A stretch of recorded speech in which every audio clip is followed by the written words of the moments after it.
Hello, my name is Elisa Gray and I'm going to give you a talk tonight on sympathetic magic and the history of magical puppets. This talk really was inspired by an article that I'm very honoured to say is in the 50th anniversary edition of Pagan Dawn, The Dolly Up the Chimney. A very fascinating subject, so I thought that I would do a talk on the subject as well as the article.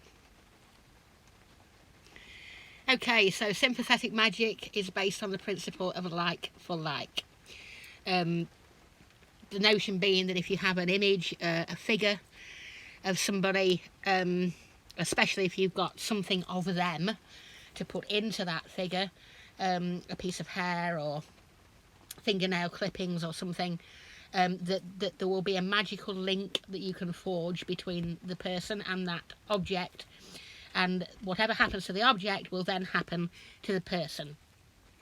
This obviously can work with animals as well as people, and it's the notion very much of like for like. So the idea being that this started really in the prehistoric days.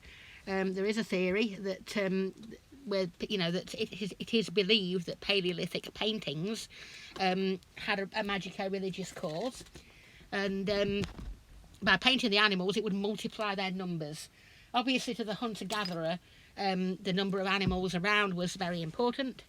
If there was only one or two herds of animals or whatever around there, once you'd started to kill them, you'd start to wonder where your next meal was coming from. So the possibility is that somebody would be there painting a multitude of animals, and by using the link, this magical link that they believed they'd created, it would multiply the physical numbers of the animals.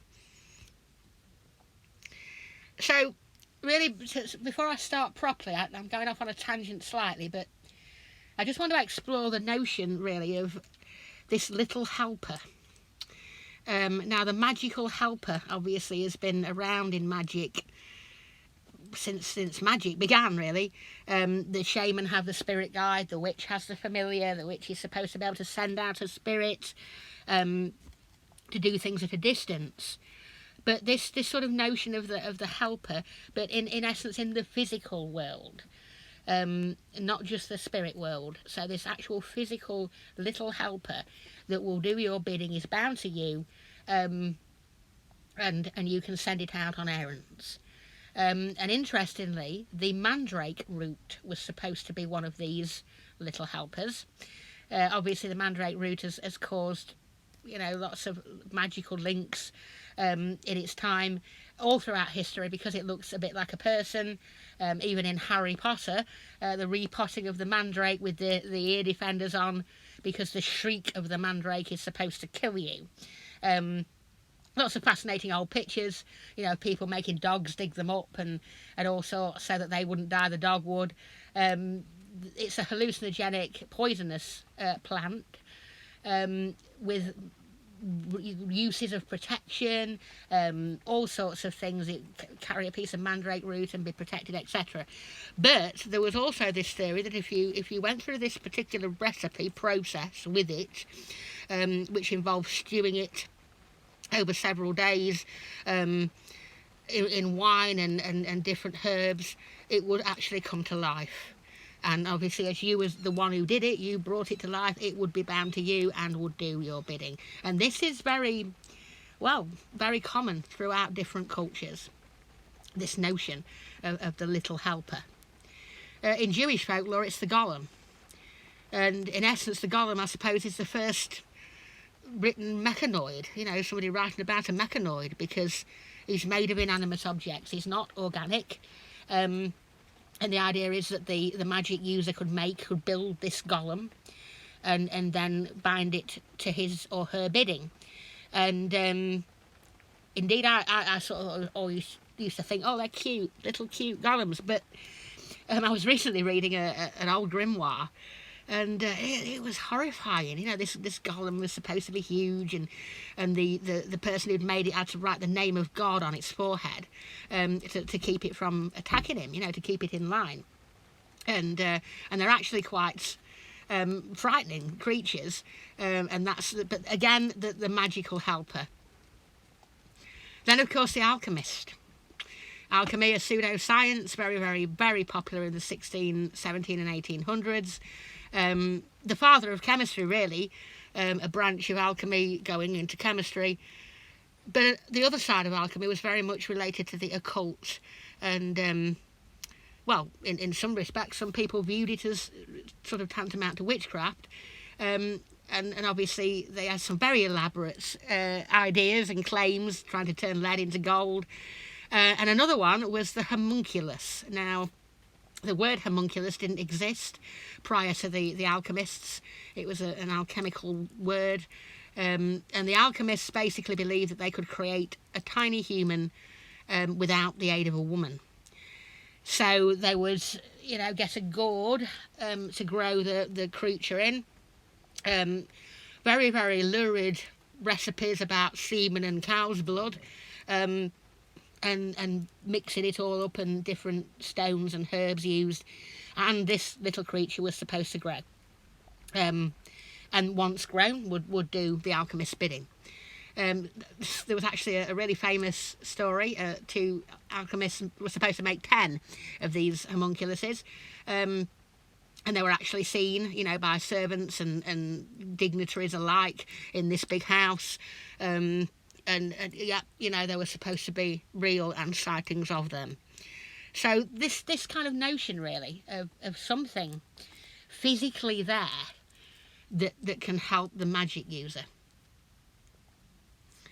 Now, the first humanoid figure that was ever made, in essence, that we know of, is the Venus of Hulls Fells.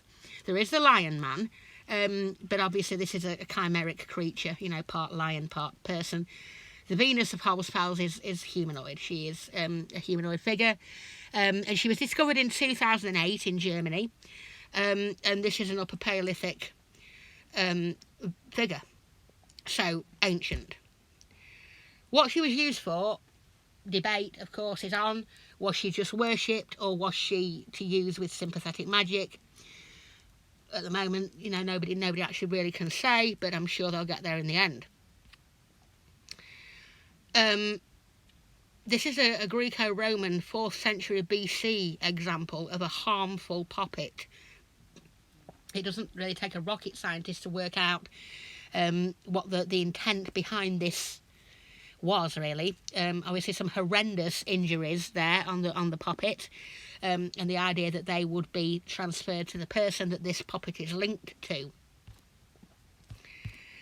The Greek colossi. These were employed, really, to watch over property, to guard property. They were buried on the outskirts of, just on the edge of property. And again, it's to bind, confuse, in some way affect the person who's invading or doing something that the owner of the colossi don't like. So to protect the owner of the colossi and to keep their property safe.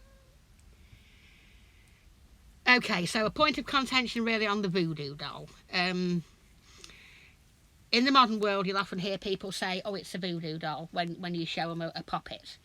And it's almost like voodoo doll now means poppet to do harm. No, not at all.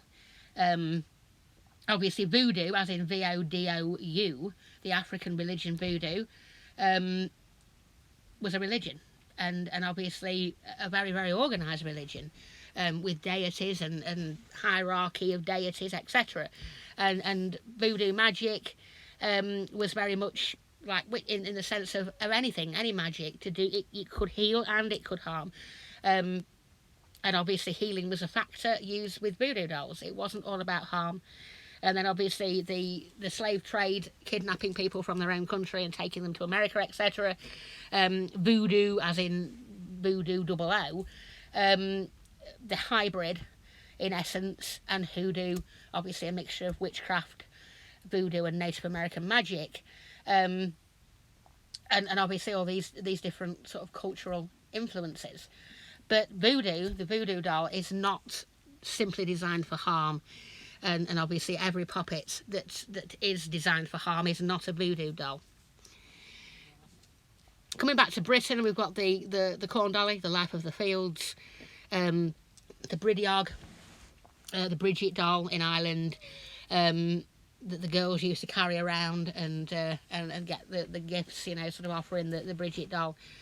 Again, these are to denote life, the life of the fields, harvest, sort of optimistic, good energy, very much connected to these dolls. Hang them on the door for protection, hang them above your bed, etc. Very, very sort of white, healing, light magic. This is a do-for doll, and this is my do-for doll. And a friend of mine saw her and said, "Oh, is this voodoo?" And I said, "No, this is actually a traditional witchcraft item." And again, the do-for doll has a job to do. She, you tell her what to do, she'll do it. So she guards the cats while I'm out, and that's her purpose. A spirit doll. This is a goddess spirit doll, and I take her around with me for protection. This is a Siberian Ongon doll, and when we come to Siberian shamanism, it's quite interesting really, because they would use dolls a lot in magic. One of the purposes for a doll was to house a spirit. So the head shaman dies, his successor needs some answers to questions he can't answer, and he wants to speak to the old shaman. He would invite the spirit of the shaman back to the physical world, and he would give him a body to live in, and he would give him a doll. This doll would then be sat upon an altar, would be revered, would be looked after, because the belief was that the shaman's spirit was inside it. Again, this is very similar to traditional witchcraft, you know, going back to the cunning folk and Cornish witchcraft and all that sort of thing. The spirit house, often the familiar would live in the spirit house, etc. This could be a bottle or some kind of container. It could also be a doll. The Kununuchu doll is another shamanic doll. This is a South American example. And the other reason for using dolls in shamanic magic is very much to get rid of illness. So shaman will often see illness as a demon, as a spirit, as a bad spirit that had possessed the sufferer. So they would remove that spirit and give it somewhere to go. They would put it in the doll. And the idea is, once it's trapped in the doll, it can't get back into the person. And these dolls would be passed down from generation to generation and looked after, protected, because the last thing you wanted to do was to break the doll or damage it in some way and the spirit of the illness get out and reinfect somebody else. So they were very looked after objects. So that's the sort of the notion really of the little helper, doing a job, you know, physical creature, whether it be a mandrake root that's come to life, or a homunculus, or something that you have made, a poppet, an ongon doll, or whatever your cultural bent and magical practice is. And that's the sort of the notion and why poppets have been used in every culture really across the world. So when it comes to cultural appropriation and using poppets, yes, you can use poppets. They were very commonly used in Britain way back in the day, and in Africa, and in Siberia, and in South America, etc. There's a massive history, a cross-cultural history of the poppet. So obviously everybody thinks about poppets, they think about doing harm. And indeed, yes, this was, of course, a reason for making a poppet with sympathetic magic. But of course, there's healing as well. Great for distance healing. I've actually got a little shamanic one, because I'm a shamanic practitioner. I'm an advanced shamanic practitioner, as well as a practicing witch. And I use my little doll for healing, distance healing, and very, very effective. And I also use poppets. I've got a Charlie poppet for my poorly cat Charlie, which is helping him immensely. You know, they're great for healing. It's not all about doing harm. Interestingly, if used for harm, the person on the receiving end of the magic isn't supposed to know about it. Hence the fact that they can sometimes be found up the chimney. A lady in Wiltshire quite recently was renovating a cottage, very old cottage, and obviously found the compulsory dried cat in the wall to ward off evil. But she also found up the chimney this cursed puppet, which she took to the Museum of Magic and Witchcraft in Boscastle, Cornwall, and that's where it is today. Under the floorboards, in the back of a cupboard, up the chimney, hide the harmful poppet, because obviously that increases the magic. Where healing is concerned, the person being healed should know about it.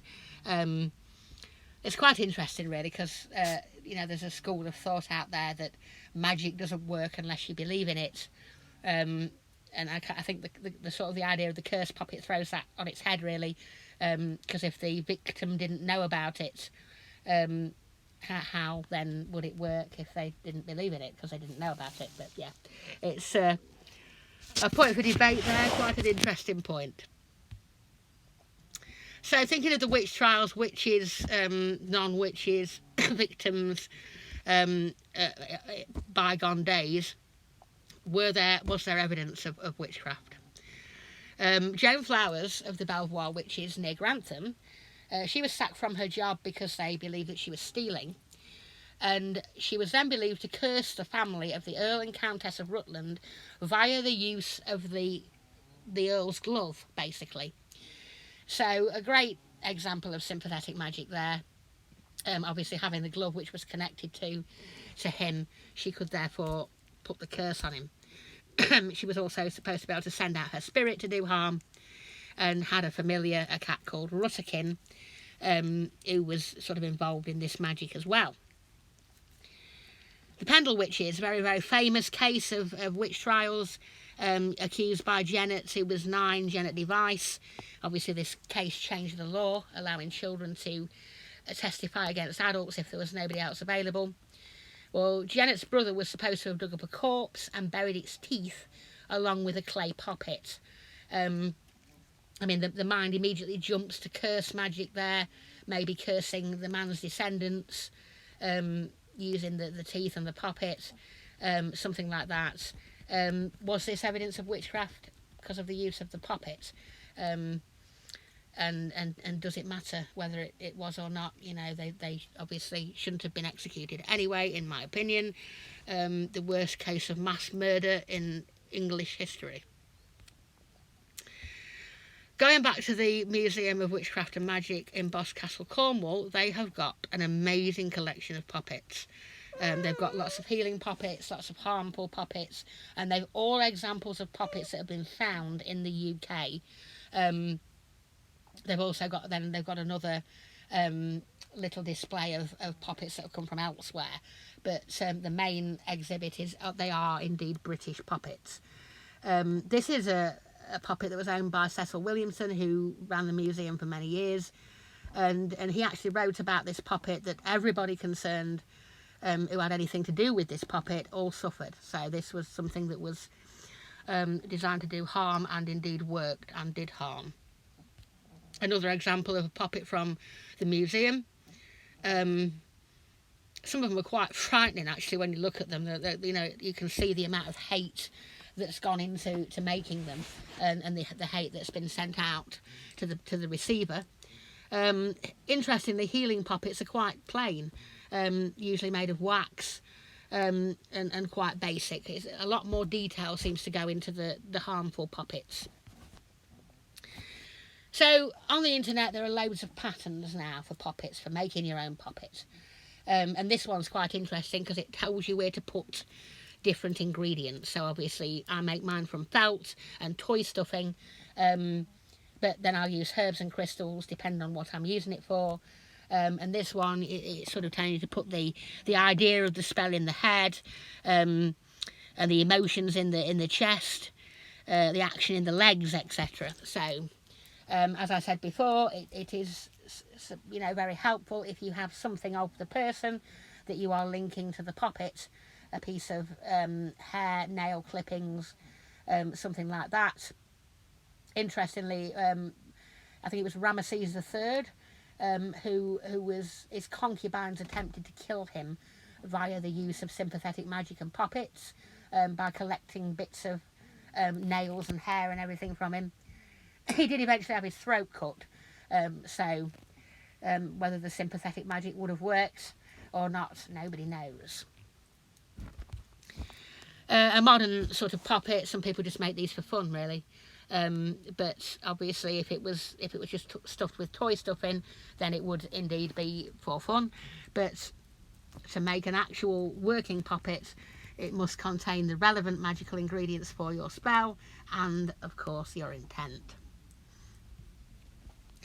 So, I hope that you enjoyed that talk on Poppets. That's me, Elisa Mary Gray. If it has inspired you at all to go out and do more research, that's wonderful. My article, The Dolly Up the Chimney, as I said, is in the 50th anniversary edition of Pagan Dawn. Give that a read. There's also some great books out there on poppet magic. And make your own poppet. That's a little project for you. To sort of make your own poppet and see what you can do with sympathetic magic. So thank you very much, and I hope to do a talk for you again in the future. Bye bye.